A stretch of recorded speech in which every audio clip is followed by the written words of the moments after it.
দর্শক, আপনারা কি কখনো এমন কোনো দৃশ্য কল্পনা করেছেন যেখানে বিশ্বের সবচেয়ে ক্ষমতাধর বলে দাবি করা পশ্চিমা গোয়েন্দা সংস্থাগুলো রণক্ষেত্রে হেরে গিয়ে শেষ পর্যন্ত সাধারণ মানুষের এটিএম বুথ বা ব্যাংক সার্ভার হ্যাক করে নিজেদের রাগ মেটাচ্ছে? আর অন্যদিকে যে মানুষটি এতকাল নিজেকে ইসরায়েলের সবচেয়ে বড় রক্ষাকর্তা হিসাবে দাবি করতেন, সেই বেঞ্জামিন নেতানিয়াহু আজ নিজের রাজনৈতিক দল ভেঙে দেওয়ার হুমকি দিচ্ছেন। কিন্তু এই ঘটনার সবচেয়ে বড় ক্লাইম্যাক্সটা কোথায় জানেন? যে আমেরিকার প্রেসিডেন্ট ডোনাল্ড ট্রাম্প ইসরায়েলকে বিপদে ফেলে ইরানের সাথে চুক্তি করলেন, সেই আমেরিকার তৈরি করা F-16 ফাইটার জেটগুলো আজ মাঝ আকাশে ইরানের প্রেসিডেন্টকে রাজকীয় স্কট দিয়ে সালাম জানাচ্ছে।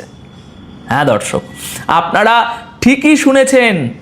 যদি আপনারা খবরের হেডলাইনগুলো দেখেন তাহলে মনে হবে এগুলো আলাদা আলাদা কোনো ঘটনা, কিন্তু আজ আমি আপনাদের সামনে এই সবগুলো ঘটনার সুতোগুলো একসাথে বাঁধব। তাই আজকের পুরো আলোচনাটা খুব মনোযোগ দিয়ে একদম লজিক্যালি শুনতে হবে কিন্তু দর্শক। দেখুন, আপনারা যারা আমার বিশ্লেষণগুলো খুব গভীরভাবে ফলো করেন তারা জানেন যে গত 17ই জুন আমেরিকা এবং ইরানের মধ্যে একটা যুদ্ধবিরতি চুক্তি সই হওয়ার পর থেকে জিওপলিটিক্যাল দাবার বোর্ডে, বিশেষ করে মধ্যপ্রাচ্যে একটা বিশাল ভূমিকম্প হয়ে গেছে। আমেরিকা তাদের অর্থনীতি এবং তেলের বাজার বাঁচাতে ইসরায়েলকে কার্যত ছুঁড়ে ফেলে দিয়ে ইরানের সমস্ত শর্ত মেনে নিয়েছে। এখন এই পরাজয়ের পর ইসরায়েল এবং আমেরিকার ভিতরের সেই দম্ভ এমনভাবে চূর্ণ বিচূর্ণ হয়েছে যে তারা এখন কোনো সামরিক জবাব দেওয়ার সাহস পাচ্ছে না। কিন্তু পশ্চিমা বিশ্ব যখন সরাসরি যুদ্ধে হারে তখন তারা কাপুরুষের মতো পেছনের দরজা দিয়ে আক্রমণ করে, আর ঠিক সেটাই তারা করেছে ইরানের ব্যাংকিং সেক্টরের উপর। আসল ব্যাপারটা হলো, গতকাল 23শে জুন 2026 রাত 10টার সময় ইরান ইন্টারন্যাশনাল সংবাদ মাধ্যমে একটি খবর প্রকাশিত হয়েছে। খবরের শিরোনাম হলো banking disruption hits services at 8 Iranian banks. দর্শক, লজিক্যালি চিন্তা করুন, ইরানের অন্তত 8টি প্রধান ব্যাংক থেকে শুরু করে প্রায় সব বড় বড় ব্যাংকের ইলেকট্রনিক এবং কার্ড ভিত্তিক সেবা পুরোপুরি অচল করে দেয়া হয়েছে। ইরানের ইনফরমেটিক্স সার্ভিসেস কর্পোরেশন স্পষ্ট জানিয়েছে যে এটি একটি সাইবার অ্যাটাকের ফলাফল। এর ঠিক কয়েকদিন আগে 13ই জুনেও এরকমই একটা সাইবার হামলা হয়েছিল, যেখানে সেন্ট্রাল ব্যাংকের ইনফ্রাস্ট্রাকচার টার্গেট করা হয়েছিল। ইরানের পার্লামেন্টের অর্থনৈতিক কমিটির সদস্য মেইসাম জোহরিয়ান তিনি জানিয়েছেন যে এই সিস্টেমগুলো পুরোপুরি রিস্টোর করতে আরও 2 সপ্তাহ সময় লেগে যেতে পারে। সুতরাং এখানে একটা জিনিস খুব মনোযোগ দিয়ে বুঝতে হবে দর্শক, পশ্চিমা দেশগুলো, বিশেষ করে আমেরিকা এবং ইসরায়েল এই মুহূর্তে ইরানের উপর কোনো সামরিক হামলা করতে পারবে না। কেন? কারণ তারা নিজেরাই যুদ্ধবিরতি চুক্তিতে স্বাক্ষর করে এসেছে। তাই তারা এখন ছায়া যুদ্ধের পথ বেছে নিয়েছে। তারা ইরানের সাধারণ মানুষকে ভোগান্তিতে ফেলে তাদের অর্থনীতির উপর একটা চাপ সৃষ্টি করতে চাইছে। কিন্তু এটা কোনো পরাশক্তির লক্ষণ নয় দর্শক, এটা হলো একটা পরাজিত শক্তির চূড়ান্ত হতাশা। যখন আপনি শত্রুর মিসাইল থামাতে পারেন না, তখন আপনি তার ব্যাংকের সার্ভার ডাউন করে আত্মতুষ্টি খোঁজেন। আর এই হতাশার সবচেয়ে খারাপ চিত্রটা এখন ফুটে উঠেছে খোদ ইসরায়েলের রাজনীতির অন্দরমহলে। দর্শক, ইরানের ব্যাংক হ্যাক করে ইসরায়েলি নেতারা হয়তো সাময়িক আনন্দ পাচ্ছেন, কিন্তু তাদের নিজেদের ঘর যে তাসের ঘরের মতো ভেঙে পড়ছে সেটা কি আপনারা জানেন? ওই একই দিন অর্থাৎ গতকাল 23শে জুন 2026 রাত 10টায় ইসরায়েলের বিখ্যাত সংবাদ মাধ্যম দ্য জেরুজালেম পোস্টে ইসরায়েলের রাজনীতি নিয়ে আর একটা চাঞ্চল্যকর খবর প্রকাশিত হয়েছে। খবরের শিরোনাম শুনলে আপনি চমকে যাবেন। শুনবেন? শুনুন। Liquid tensions rise as Netanyahu threatens to leave over 10 reserve election slots. অর্থাৎ ইসরায়েলের প্রধানমন্ত্রী বেঞ্জামিন নেতানিয়াহু তার নিজের দল যে লিকুইড পার্টিকে তিনি যুগের পর যুগ ধরে নিয়ন্ত্রণ করে আসছেন, সেই দল ছেড়ে দেওয়ার হুমকি দিয়েছেন। ঘটনাটা কি? দেখুন, নেতানিয়াহু লিকুইড পার্টির সেন্ট্রাল কমিটির চেয়ারম্যান হাইয়াম কার্টসকে সরাসরি ওয়ার্নিং দিয়েছেন যে আগামী নির্বাচনের জন্য তাকে যদি নিজের পছন্দের লোকেদের জন্য 10টি সংরক্ষিত আসন দেওয়া না হয় তবে তিনি দল থেকে বেরিয়ে যাবেন। কিন্তু লিকুইড পার্টির বার্শিয়ান নেতা ডেভিড বিতান পরিষ্কার বলে দিয়েছেন নেতানিয়াহুর এই সিদ্ধান্ত লিকুইড পার্টিকে ধ্বংস করে দেবে।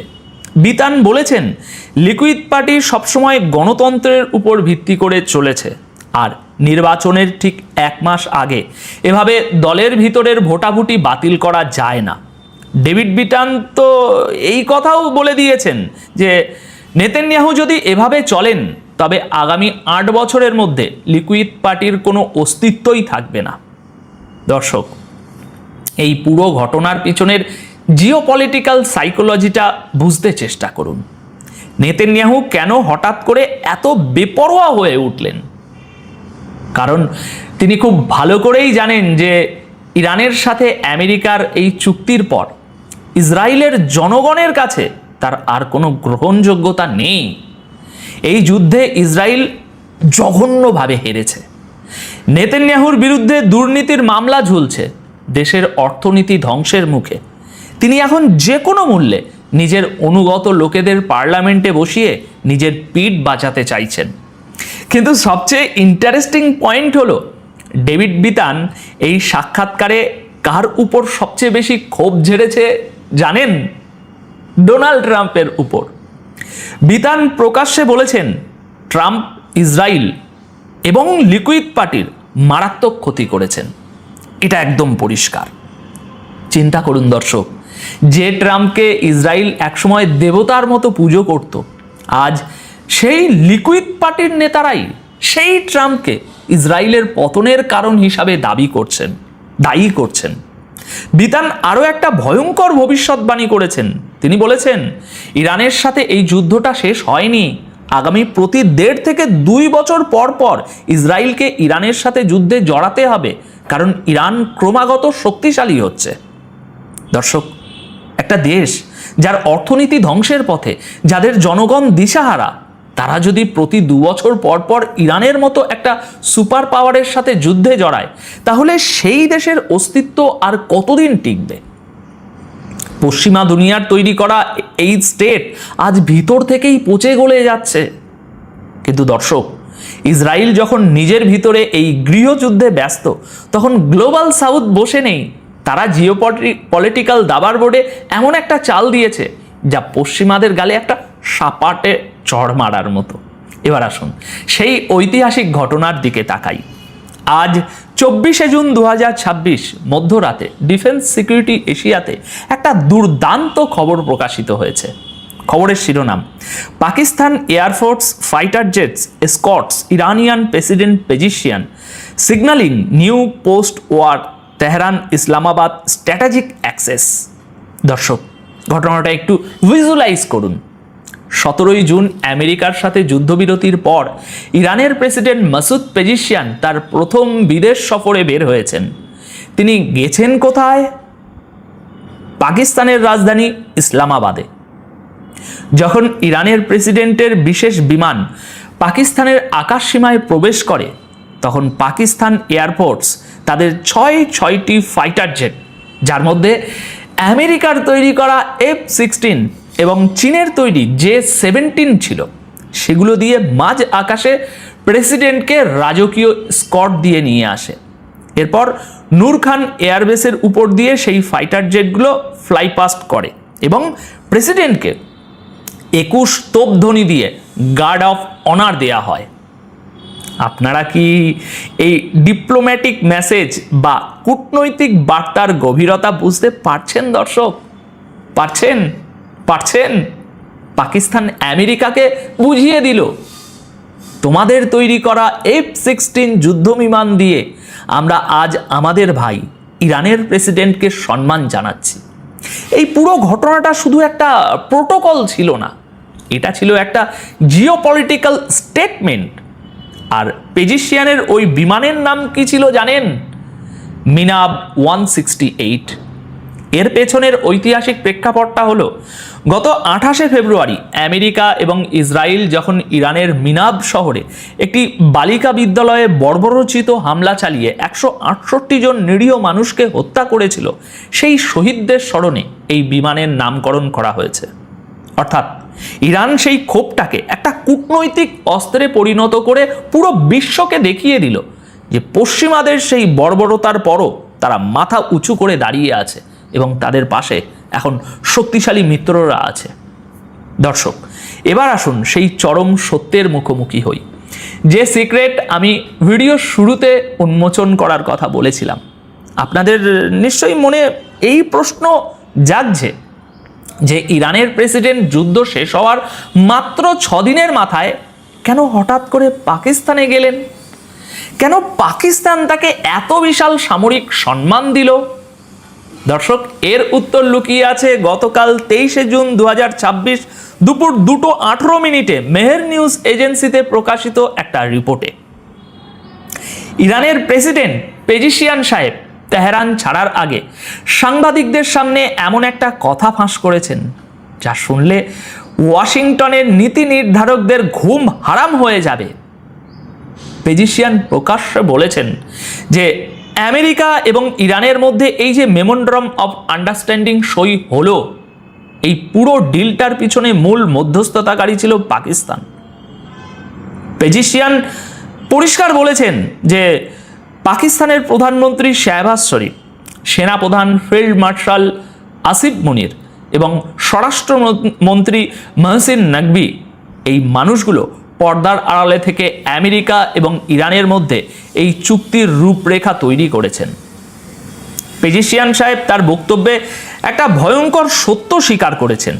তিনি বলেছেন, ইরানের জাতির অধিকার রক্ষায় পাকিস্তানের কর্মকর্তারা যে অনস্বীকার্য ভূমিকা পালন করেছেন তা তুলনাহীন। এই অঞ্চলের শান্তি প্রতিষ্ঠার জন্য তাদের উদ্বেগ হয়তো আমাদের চেয়েও বেশি ছিল। কে বলছে কথা?